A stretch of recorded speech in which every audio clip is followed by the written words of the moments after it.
Throughout history, we've come to find that many cultures and religions believe in concepts such as the afterlife and rebirth. Such a concept is hard to ignore when there exist many cases which seem to relate to reincarnation. Number 5. Over the years, we've come to learn of many cases of reincarnation and transmigration, but some of them stick out a bit more than others. One such case was that of Barbro Carlin and her strange rebirth story. Barbro Carlin was a Swedish woman born in 1954. Ever since she was a young child, she had nightmarish dreams and visions of another life. The abnormalities all started when she was at the age of 2 years old. She had told her mother and father that her name was not Barbro, and it was actually Anne.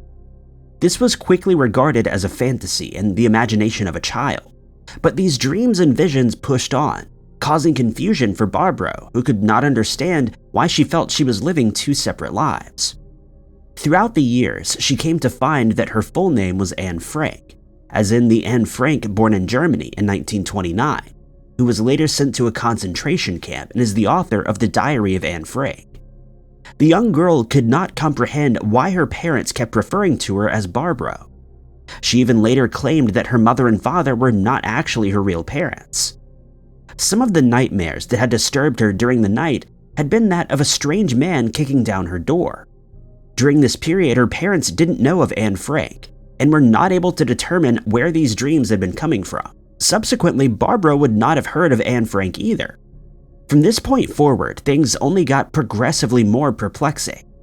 At the age of 6, her parents decided to take her to a psychiatrist, but she wouldn't speak to him.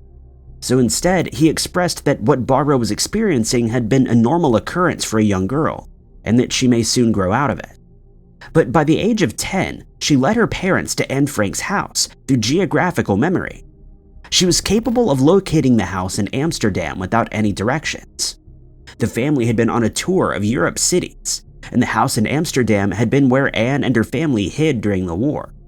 When they stopped before the house, Barbro made a creepy comment where she stated that the house didn't look like it had before. The family found themselves walking up a lengthy stairway. Suddenly, the young girl's face turned white and her hands were cold. When entering the attic, Barbro recognized the feeling. It had been the same feeling that she had experienced in her nightmares. When she went into a different room, she began to feel better. Suddenly, she exclaimed that the film star pictures were still there, referring to images attached to a wall in one of the rooms of various film stars, but there were no pictures there. Bewildered, the mother questioned one of the guides, who confirmed that there were in fact images of film stars that hung there previously, but they'd been temporarily removed. By this time, Anne's diary had become a publicized element. This was when Barbro's parents eventually learned of the person that their daughter claimed to be. At the age of 7, when she went to school, Barbro had learned that she could read and write and began to write out these odd memories. At the age of 11 years old, she began writing poetry and questioned the concept of reincarnation. One day, a family friend had seen the girl's work and asked if he could show it to a publisher in hopes it would be published. This bore Barbro's first book, called Man on Earth, which was published when she was just 12 years old. Barbro's writing inclination at such a young age was eerily similar to that of Anne Frank, who also wrote poems and other pieces. During this time, the 12-year-old girl decided not to write about her being Anne Frank's reincarnation, and even felt embarrassed that she told anyone who she was, after learning about Anne Frank in school. After the incident at the Amsterdam house, Barbro's mother was forced to believe that her daughter was a reincarnation of Anne. She went on to become a churchgoer and believed in the higher powers of the universe. But Barbro's father dismissed this idea entirely, for fear that it would upset the safety of the world that he knew. The story gets even more creepy. Buddy Elias, a relative of Anne Frank's, who's the last living cousin of Anne, had asked to meet Barbro after hearing of her claims through her publisher. When she showed up at Buddy Elias's door, he reported that they both hugged and cried and spent 2 hours talking. At the time, Buddy was not a believer in reincarnation, but after having met the woman, he'd been asked by the newspapers if he believed Barbro was Anne Frank in her past life, and he simply answered yes. In her adult years, Barbro continued to write, which led to her publication of a reincarnation story in 2000. It was titled "And the Wolves Howled: Fragments of Two Lifetimes." The memories she had, though painful, did aid in her writings. She also engaged in various public speaking arrangements, which had subsequently led to meeting Anne Frank's cousin, as previously mentioned. In her later writings, she admitted that the memories she had of her past life began to fade away, but they do occasionally return as a reminder. Barbaro believes that these memories were to get justice for Anne Frank and her experiences during the war through her writings and publications. It also detailed that when she was in her 40s, these memories had re-emerged after she encountered a police officer who she believed to be a reincarnation of a guard from one of the concentration camps. She also served a career in the Swedish police force, along with being an accomplished rider and dressage equestrian. This is one of the most famous cases of Anne Frank being a reincarnation, and continues to be used in many retellings of reincarnation evidence stories. With not much support gained from science, stories such as these will remain a mystery until a scientific basis can be determined, although the evidence is certainly overwhelming. The case of Barbaro Carlin is not the only sort of its kind. There exist many compelling stories relating to this phenomenon. Number 4. Madame Psychosis is often revisited in religious books and forms a basis for some cultures. But this concept goes far beyond that, as a search for a scientific explanation ensues. Duminda Ratnaik was born in Sri Lanka in 1984. He had been the second child out of 3 and resided on a farm with his mother and grandparents. In the early stages of his life, Duminda did not show an interest in interacting with other children. His only interest was to become a monk. Obviously, this was a strange path for such a young boy to follow, but he was somehow able to recite Buddhist pieces in a language that was somewhat familiar to them. The language was unique to the Buddhists, which was a way of speaking that only monks would learn. When Duminda was 3 years old, he began to express that he had a life as a chief monk who resided at one of the largest monasteries known to Sri Lanka, where the monks guard the Temple of the Tooth. The boy had occasionally stated that he longed to visit the temple. Additionally, Duminda displayed a wisdom and maturity too advanced for his age. He was calm and detached, and reportedly asked his mother not to touch his hands, as women were not allowed to touch the hands of a monk. From the age of 3, he reported the following features, supposedly consistent with the monk that he was the reincarnation of. The first was that he was a senior monk at the temple, which was 16 miles away from his home. Secondly, he experienced chest pain and used a term only used for the passing of a monk. He also taught apprentice monks and owned an elephant as well as a red car. The sixth feature is that he had friends who were at the temple, whom he frequently visited. He had a money bag and apparently a radio. It was reported by his mother that he wanted these items back.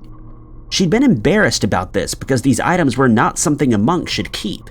It was also stated that Duminda carried his clothing consistent with the way that a practiced monk should. When visiting the temple, he had placed flowers in a way that Buddhists would, and showed behavioral patterns akin to that of the monks. A professor at the University of Iceland had been studying cases of children who believed that they were experiencing their previous lives. In her research, she was able to determine that in a few of these cases, the children recalled a life where they were Buddhist monks. Interestingly, these memories were recorded without time elapsing, and they mostly correlated with historical events and lives of real monks who had passed on. This research would also determine if a child's memories were detailed and factual enough to be passed on as a solved case. Those who did not fit the criteria, with information that was too vague or inaccurate, would be called unsolved cases. In a 1999 paper, which was titled "Children Who Speak of Memories of a Previous Life," the author wrote that these children that she had studied did not only express memories of previous lives, but also displayed behavior which was appropriate for monks. This paper was published in the Journal of the Society for Psychical Research. Often, the parents of these children would be rather distressed about the situation. In the case of Duminda, a researcher had interviewed his family but had also spoken to a local monk who observed the child's behavior. She deducted from these interviews that his family could not have possibly taught him these features consistent with that of a monk. It was later determined that Duminda was experiencing the memories of a monk known as Gunapana. According to the other monks who recalled the senior monk, he did have a red or reddish-brown vehicle. The man had passed away due to natural causes consistent with his age. This connected with the chest pains that Duminda experienced. It was uncertain if the monk had owned an elephant, but he did capture one and did bring it back to his village. He had shown an interest in this elephant, which also passed away before the monk did. One researcher attempted to find out if the monk had a radio. She found that there was only one monk who had an item which resembled a radio. It had actually been a gramophone. She suggested that the boy probably had no knowledge of what a gramophone was and described it rather as a radio. According to the other Buddhist monks, Gunapana, the monk with the gramophone, had a particular liking for music and was described as one who would abide strictly by the rules of being a monk, and this correlated with Duminda's strict behavior. It was also suggested by the researcher that the young boy may have learned the Sinhalese language from the gramophone through his recorded memories. These religious pieces would be played on the radio in the early morning. The village locals also told the doctor that none of the other children presented in this village were able to learn these passages in this ancient language, and found that Duminda was particularly unusual because of this. Duminda's behavior was documented throughout the years. Aside from the previously mentioned traits, he also showed a feature of neatness. He had occasionally asked for a monk's robe as well as a fan. He requested that his family call him Puri Sadhu, which meant little monk. He would go to a place of worship in the mornings and evenings. He even attempted to build one in the same way a child would build houses out of toys. Duminda did not approve of wrongdoings or harm toward insects. When reciting some passages, he would hold a fan in front of his face, a trait that monks possess. Upon visiting the temple, the boy would not sit down until he was presented with a white cloth, such as in the Buddhist monk tradition. He also displayed a serenity and detachment inconsistent with children his age, but a well-known trait of the monks. The boy's mother had asked for advice of a monk, the same monk interviewed by the researcher. He had asked Duminda some questions, but he didn't answer until given a fan, which he then held to his face before reciting the Buddhist passages. Duminda also informed him that he was a monk from a nearby monastery and wished to see his car and his room within the monastery, where his belongings would be. The researcher discovered that the boy had been Gunapana when she asked an 83-year-old monk for a list of chiefs at the time. Whether or not Duminda is the reincarnation of Gunapana remains a mystery yet to be solved, but the consistencies are astounding and hard to ignore or pass off. Number 3. Another reincarnation story rose to fame in the 1990s. An Englishwoman by the name of Jenny Cockle found herself journeying to Ireland, where she believed her past life children resided. This had been the result of various memories that had plagued Jenny since she was a child. Through these memories, she believed she was the reincarnation of a woman named Mary Sutton, who was from Dublin, and Jenny was convinced that the children of her previous life as Mary were still alive and residing in Ireland. From the age of 4, she had felt that she should be called Mary. When she was the age of 6, Jenny had chosen a doll which had blonde hair, and its eye color could change between blue and brown. She preferred it to be blue. She called the doll Elizabeth. Jenny also possessed the haunting memory of Mary's passing in the 1930s, and strongly maintained that she'd been given birth to her 8th child during this time at the age of 35. Also, being concerned that she left all these children behind, Jenny had written about the guilt she began feeling when she was younger, stating that the final moments of Mary's life would come to her in her dreams and she would wake up in tears. She had kept this to herself and also said that the grief she felt seemed too private to talk about.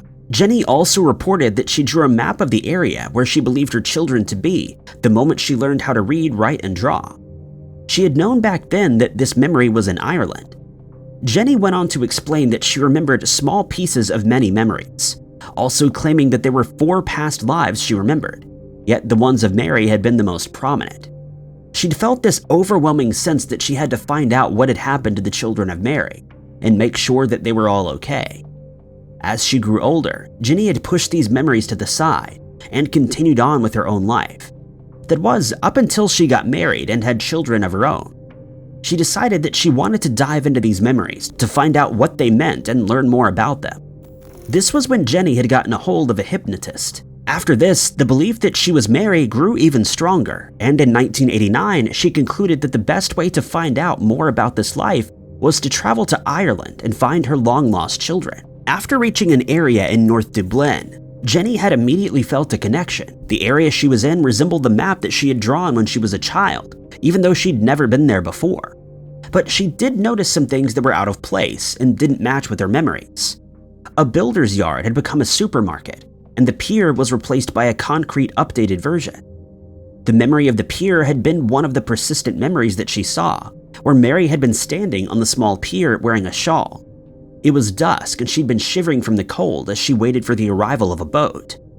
Jenny claimed that the house where she lived in her past life was across from a meadow and situated among a cluster of other houses. When she searched for the house, she came to find only ruins remained of it. At this point, Jenny was uncertain of what her previous surname was, only believing that she should be called Mary. Jenny came across a local man who told her of Mary Sutton. Mary Sutton was born in the year 1895 in northern Dublin. She married John Sutton and had 8 children. 4 of them were boys, Sonny, John, Christopher, and Frank, and 4 girls being Philomena, Mary, Bridget, and Elizabeth. They had lived in a village on Swords Road, 1 mile from Malahide. Upon Mary's passing, Sonny, the oldest child, lived with his father while the rest of the children were placed in orphanages. Any bit of embarrassment began leaving Jenny the more information she found out. Although Jenny could not visualize what Mary looked like, she did remember the clothing that she wore, such as a blouse with sleeves which were gathered up below her elbows and a dark wool skirt. The feelings that had accompanied her had been of money worries and a particular interest in steam trades. She recalled the traits of some of the children as well. An older boy who was confident, the oldest girl who exhibited patience and was helpful, 2 boys, with one being full of energy and the other being quiet. A young girl was also remembered as having blonde hair and blue eyes. Jenny also recalled the husband of Mary, who she believed to be a soldier and worked with timber. Jenny made contact with the foster homes and historical societies and was able to find the children. Before she went to meet them, she was questioned by a BBC investigator to ensure that the memories that Jenny spoke of matched up with the information known about the surviving children of the family. She had told this investigator details such as what type of sewing thread Mary would use, and even recalled when the children had caught a hare in a trap. Soon after this investigation, Jenny met with the oldest of Mary's sons, Sonny. In the year of 1990, Sonny had been on the phone with Jenny and upon hanging up was questioned by his wife about why he looked as if he had seen a ghost. Sonny went on to explain the story and that he'd been talking with his mother, but the other children were not so easily convinced. One of Mary's daughters, called Phyllis, possibly a nickname deriving from Philomena, had contacted a priest and told him of the story, even detailing that Jenny knew about images that hung on the walls of the house and how it was built. The priest suggested that Mary had been speaking through Jenny. After Mary had passed away, the children were separated for almost 60 years. Jenny's experience had reunited this family, and on that day they all gathered at one of the daughters' homes in Dublin, where they spoke of memories and shared tears. It was discovered that there was a gap of 20 to 21 years between Mary's death and Jenny's birth. Jenny had been a writer and published a book called Journey Through Time. She details each of her past 4 lives, including one where she had a life in Japan. She also sought to discover the meaning of these memories. Additionally, she'd been part of a Mensa, which is an association of people with high Qs. Most of Jenny's memories seem to align with the life of Mary Sutton. This experience has so far not been given a scientific explanation, and is regarded as another mystery yet to be solved. Perhaps Mary really was living through Jenny, or had been reincarnated into her, but this is something we'll never truly know. Reincarnation is one of the world's most incredible phenomena. Number 2. In 2002, a 6-year-old boy made claims of a previous life. But according to his parents, Taranjit Singh had been making such claims since he was the age of 2. Taranjit explained that his name was Satnam Singh, and his father had been Jeet Singh. The boy expressed that he'd suddenly passed away in his previous life in the village where he was in grade 9. This case was used by a forensic expert in an attempt to prove the phenomenon of rebirth scientifically. The expert's findings have been uplifted by the National Conference of Forensic Scientists. Taranjit's father, Ranjit, had explained that the child was rather persistent about his claims, and together with his wife, they decided to take their son to the village. They were unable to find anyone who knew of a boy named Satnam until they were informed that there was another village nearby. The family decided to go to another district in hopes of finding out more. Ranjit and an acquaintance had gone to a school in another village. They had found a teacher who confirmed the existence of a boy by the name of Satnam Singh, who had been involved in an accident. It was confirmed that the boy's father was named Jeet Singh. From there, the family went to see Jeet and told them of the wondrous story. Ranjit also expressed that Taranjit had a memory that Satnam carried 30 rupees in his wallet. This was supported by Satnam's mother, who began to cry upon hearing this. She'd kept the money in remembrance of her lost son. Days after this, the brother of Taranjit's previous life, his former sister, and their friend met up with Taranjit. One of them had shown him images of Satnam. He recognized himself from the previous life almost instantly. He also recalled his grandparents who were in the photographs as well. A forensic expert who researched the case struggled to believe the story. That was until he visited the village on various occasions. Both families repeated the exact same story each time, so he decided to visit a shopkeeper who stated that Satnam had borrowed a book from him and owed him for that. When the shopkeeper came to Taranjit's village, he told him that the boy of his past life had owed him 3 rupees. Taranjit had recognized him instantly but denied owing him 3 rupees, stating it was only 2. This was confirmed by the shopkeeper. The expert said that they had done this to check the validity of his story. The expert also went on to take samples of Taranjit's handwriting and compared it to that of Satnam's, and both were eerily similar in comparison. According to physiology and psychology, a person's handwriting is determined by personality, and no one handwriting can be the same. It was a shock to find that Taranjit's and Satnam's were almost identical. According to the author, the only difference was indicated by muscular coordination, which was because Taranjit was not yet used to writing. Several other experts also examined the handwriting and came to the same conclusion. The boy had never been to school, but when asked to write the alphabet, he could do so with no issues. The researcher had stated that he believed, due to scientific reasoning, that reincarnation was possible, and that he wished to continue his study on the boy by keeping an eye on his development. During this time, the researcher was in the process of trying to scientifically prove the existence of rebirth. The case of Taranjit was only one of many which were studied by the forensic expert. The expert went on to say that many people have strong ties to the concept of reincarnation, but most people in science disagree with the idea entirely. But the expert, who's a man of science, as noted, had come to find the shocking results of his research with the use of scientific methodology, which seemed to prove that rebirth and reincarnation, and all that's linked to previous lives, may exist, and not only in science fiction and fantasy renderings. Number 1. Ian Stevenson was a psychology professor who was regarded as the master of the studies regarding paranormal events. He took a scientific approach to circumstances such as reincarnation. He's also considered to be the architect of the research into the memories of children and their past lives. Stevenson uncovered 3,000 cases which related to reincarnation and the theory surrounding it. These findings were a result of extensive research with children that he came across all over the world who had claims of living a previous life. One such case was that of a Burmese girl. Her name was Ma Tin Aung Myo. Her claims suggested to Stevenson that she'd been a Japanese soldier in her past life who fought in World War II.